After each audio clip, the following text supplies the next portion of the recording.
Chris, what is the ultimate goal in terms of, if there's like a set amount that you guys are looking for and what ultimately would end this strike? I found it exceptionally humorous as much as I found it exceptionally callous on the part of corporate management at John Deere, that rather than adhere to any demands, they were basically like, we'll just hire a bunch of administrators to get on the tractors and start using them, which I was like, oh, this is going to end in a disaster, which I'm sure it did. It probably didn't last more than a day when they realized, oh, yeah, this probably won't work.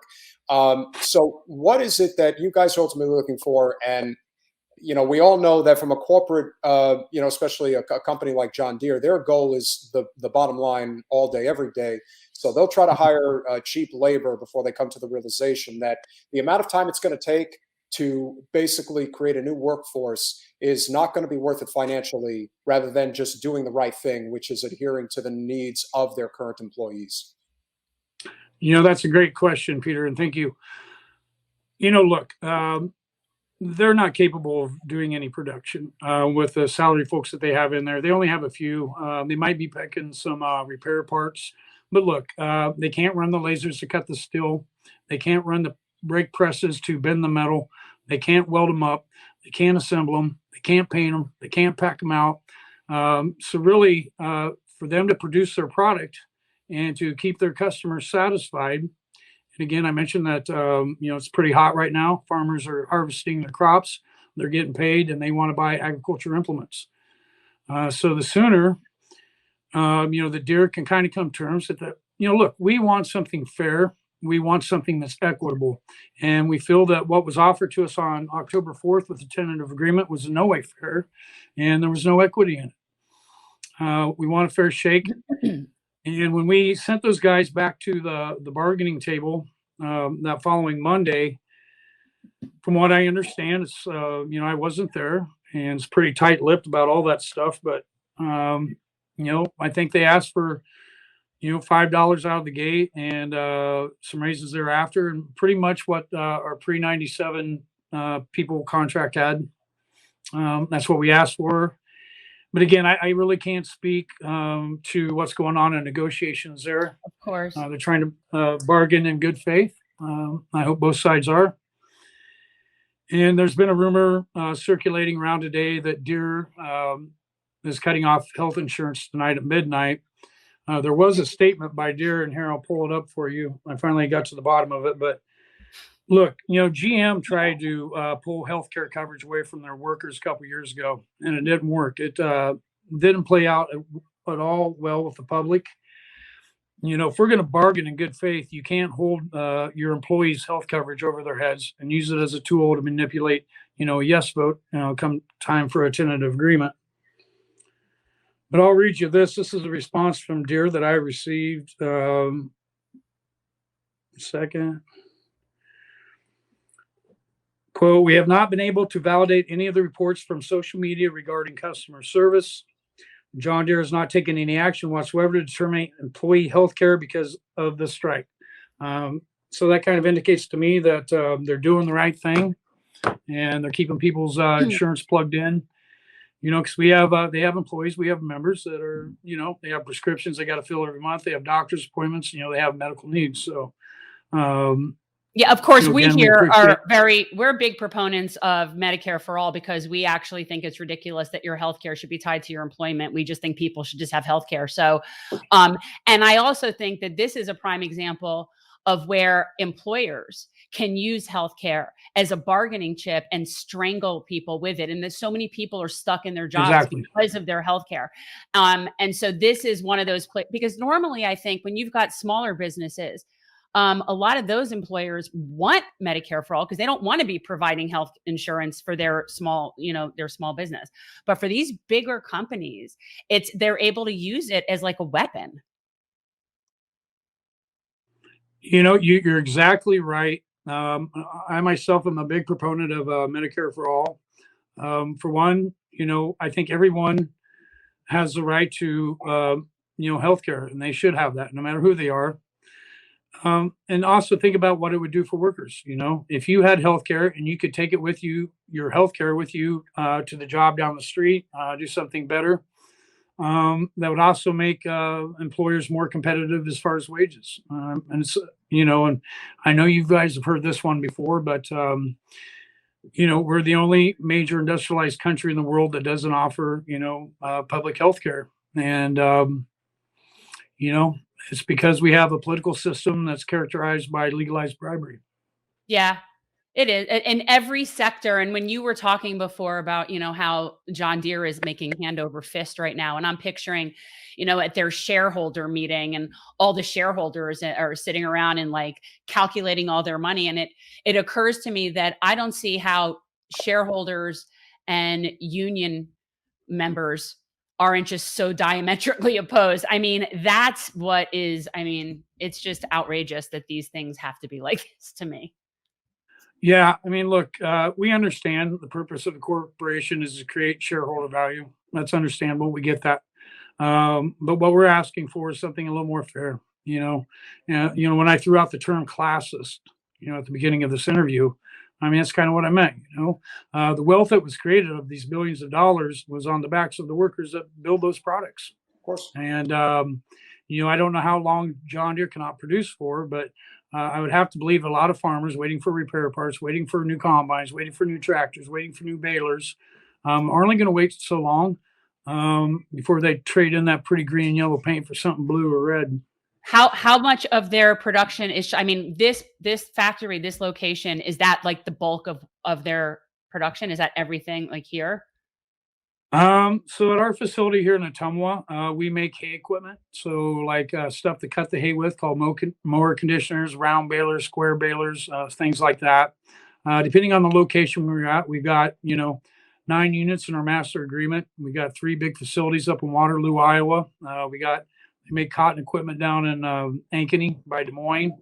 We got a factory in Dubuque, Iowa that does construction and forestry. The Quad Cities, we got Davenport, we got Moline, we got seating and cylinder there too. Milan, Illinois, there's a parts distribution center. And we also have a little place down in Coffeyville, Kansas, and there's a couple of part distribution centers in Atlanta, Georgia, and Denver, Colorado. And I don't know if you guys are aware of it today, if you heard about the fatality that happened. Yes. Okay. And we actually there were a couple people in the chat talking about that, and it was sad. I just saw something about that, Peter. I'm not sure if you're familiar. It doesn't appear to be purposeful and related. It appears to be an accident, unless you know otherwise. That's what it appears to be. Yeah, from my understanding, it happened early in the morning hours on a very busy thoroughfare that was poorly lit, that had several street lights out, as I understand, that they've been on the city to replace, make sure everybody's safe. And, I think it's some tragic circumstances that lined up, probably somebody on their way to work, traveling too fast, poorly lit, right. The guy getting off strike duty. And, it's really unfortunate, really tragic. It is sad, but it's not, it's like, no, it wasn't intentional. That's the key thing. Peter, anything else? On our podcast, we emphasize all the time that the future, the success that we can have in our future it rides almost completely on the labor movement. There are many reasons as to why that is the case. In your local, especially being in Iowa, there are probably just as many Bernie supporters as there are Trump supporters, and they are brothers in arms. They do not look at each other in a way that suggests that, well, if you voted for this guy, that means you're a bad person. No, what it means is that we're allowed to be different and have different opinions. But when we get right down to it, we're fighting on the same line. We are fighting the real enemy, which is corporate special interests. That is the issue of our time. And until there is this consensus that is the issue of our time, and any of our elected representatives who are bought and paid for by corporate special interests, we've got plenty of them here in Florida. There are plenty of them in Iowa. There are plenty of them all over the United States. And once we come to the realization that the labor movement is how we're going to lift ourselves out of this predicament. If anybody's not paying attention, there is a serious inflation problem that is starting to creep its head now, and being able to just buy regular products is unbelievably difficult. So from your perspective, how important overall would you say the labor movement is to obviously denting this corporate takeover, this corporatocracy of our society? Because it's always been there, but I think people are starting to recognize that it's everywhere. It really has seeped into the fabric of our everyday lives. Yeah, Peter. Let me preface it with this. The owners of this country, the people that own our political system, the people that own our media, love to divide us, into red teams and blue teams. But one thing that I think is really cool, and we do have a very divided membership here as far as where they fall politically. But the one thing that's been really nice about this strike is we put down all those political differences, and we've come together in solidarity, and we're not going to be light colored, a red or a blue thing. But you hit it exactly right. It's about labors. It's about, a ruling class and a subject matter and the struggle that plays out in between. And I hope that, once the strike is over and the dust settles, that our members will be reflective on who came up to bat for us, who supported us. And, because look, in Iowa, Wapello County, where we're at now, has always been a manufacturing community. It's always been typically blue. In 2012, it went for Obama. But in 2016, it was one of like 33 counties in Iowa that flipped and went, strong Trump. Okay. What sells, to workers, to the public is a strong populist message, whether it's full of shit or not. And again, it depends on where you're getting your media from, Yeah. But I do think you're right, Peter. I think that, workers are starting to wake up. And, the show of support that we're getting here from the public, the holiday or solidarity honks, the food that comes in, it really empowers us. And, I think it shows that, people are starting to look, these are workers taking a stand, and you see the strikes happening, across the country. And I think it's got named Striketober, something like that. Yeah. But yeah, we hope this will continue. Because as far as like anything progressive politics in the last year and a half, 2 years, we've been beat down pretty hard. Yeah. Well, we are certainly grateful that you came on this evening. Guys, Chris Laursen of UAW Local 74 in Iowa, the John Deere worker strike.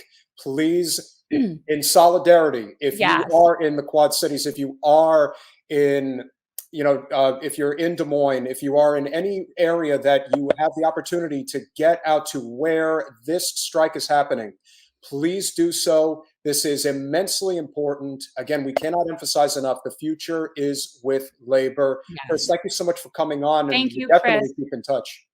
Thank you very much for having me on. And we really appreciate you spreading our message, and we appreciate the support. For sure. Happy to do it, brother. Have a great evening. Thanks for watching. If you want to support our mission to transform politics into service, please like this video, subscribe, follow us on social media, and consider joining our Patreon, where you'll get early access to our interviews as well as other exclusive content. Links are in the description. Peace out.